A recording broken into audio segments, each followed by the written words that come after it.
Сяоянь, я все сделаю, только отпусти! Ханьфэн! Не убивай!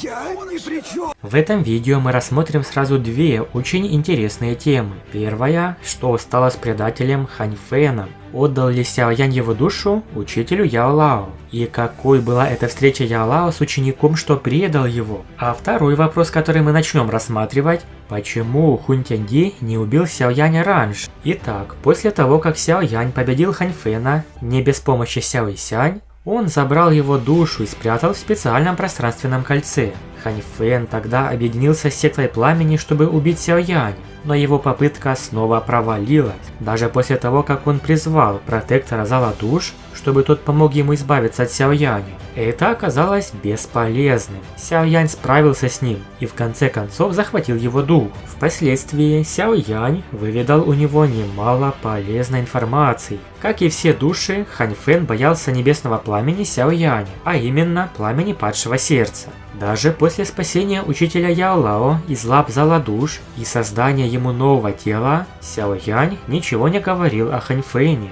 По крайней мере, Сяоянь точно не призывал душу Ханьфэна до того момента, когда он вернулся из древней пустоши обратно в павильон падающей звезды. То есть это случится после арки дерева Бодхисаттвы. Представьте чувство Яо Лао, когда он снова увидел своего ученика, что предал его. Ханьфэн был первым учеником, которого обучал Яо Лао. Но из-за техники сжигания Ханьфэн сговорился с залом душ и пронзил его отравленным мечом. Итак, после возвращения из древней пустоши, Сяоянь готовился совершить прорыв в уровень святого Доуше. Пока Сяоянь достигал своего лучшего состояния, Яо Лао отсутствовал в течение полумесяца. Через полмесяца уставший учитель снова появился перед Сяоянем и вручил ему коробку. Сяоянь сильно удивился. Внутри он обнаружил изумрудно-зеленую пилюлю. Это пилюля Бодхисаттвы. Яо Лао специально приготовил ее для Сяояня, чтобы прорыв на новый уровень прошел более гладко. Пилюля Бодхисаттвы была 8-го ранга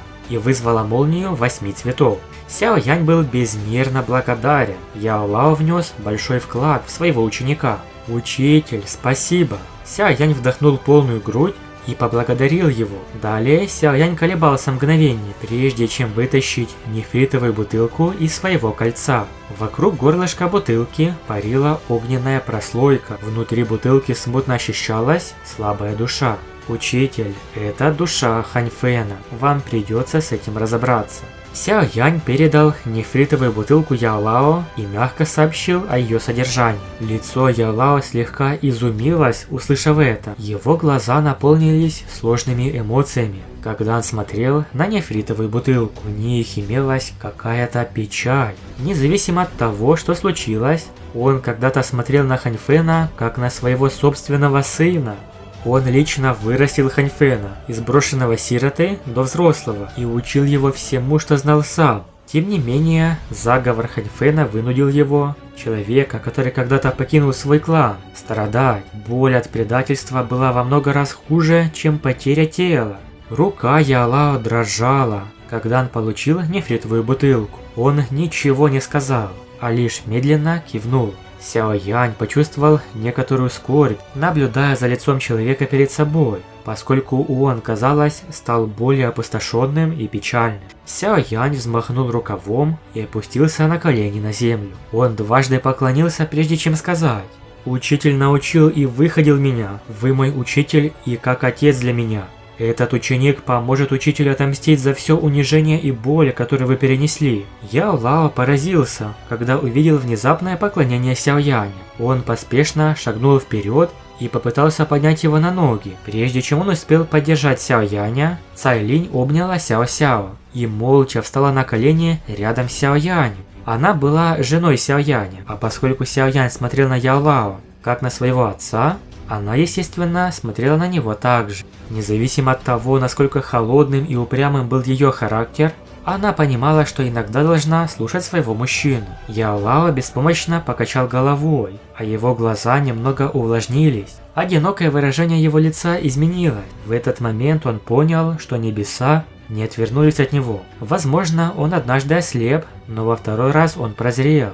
Он мог даже отказаться от своей прежней жизни ради этого ученика. Сяо-Сяо снова назвала его «Великий Учитель». Ее ясный голос вызвал улыбки у всех присутствующих. Наконец, лицо Ялао наполнилось радостью. Он поспешно поднял и обнял Сяо-Сяо из объятий Цалинь. Очень трогательный момент. Несмотря на горькие чувства, связанные с Хань Фэном, Сяо Янь поддержал учителя. В итоге, согласно оригиналу, после того, как Сяо Янь передал дух Хань Фэна Ялао, его судьба более неизвестна. В книге нигде не говорится, что стало с Хань Фэном в дальнейшем, но можно предположить, что сделал Ялао с душой первого ученика.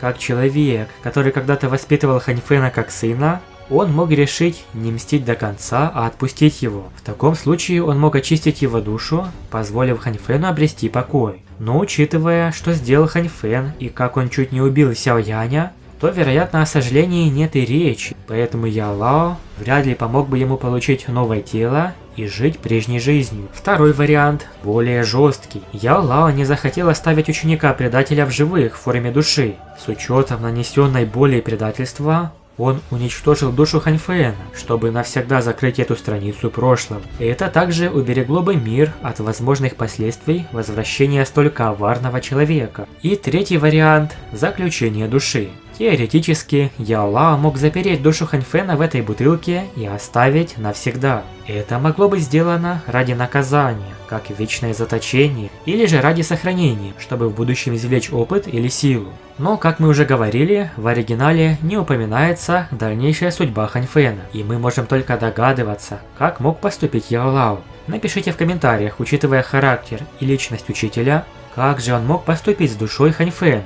А теперь рассмотрим второй вопрос. Каждый, кто читал книгу «Расколотая битва Синева Небес», знает, что зал душ невероятно силен. За ним стоит клан Хунь, и число их могущественных святых Доушен, сильнейших экспертов, совсем немало. Их более 15 штук. Но вопрос, который озадачил многих фанатов, таков. Почему император Хунь Тяньди, лидер клана Хунь и одна из самых страшных фигур на всем континенте Доуци, просто не отправил своих Доушен, чтобы стереть Сяо Яня с лица земли, пока тот был еще слаб. Ведь в теории, один святой Доушен мог покончить с ним еще тогда, когда он был лишь Доуван или Доухуан. Да и сейчас, когда Сяо Янь на пике почтенного воина, святой может прихлопнуть его одной левой. Многие дают простое объяснение, потому что таков сюжет. Сяо Янь главный герой, у него есть аура протагониста. Если бы он умер рано, истории бы просто не было. Это верно на поверхностном уровне, но если копнуть глубже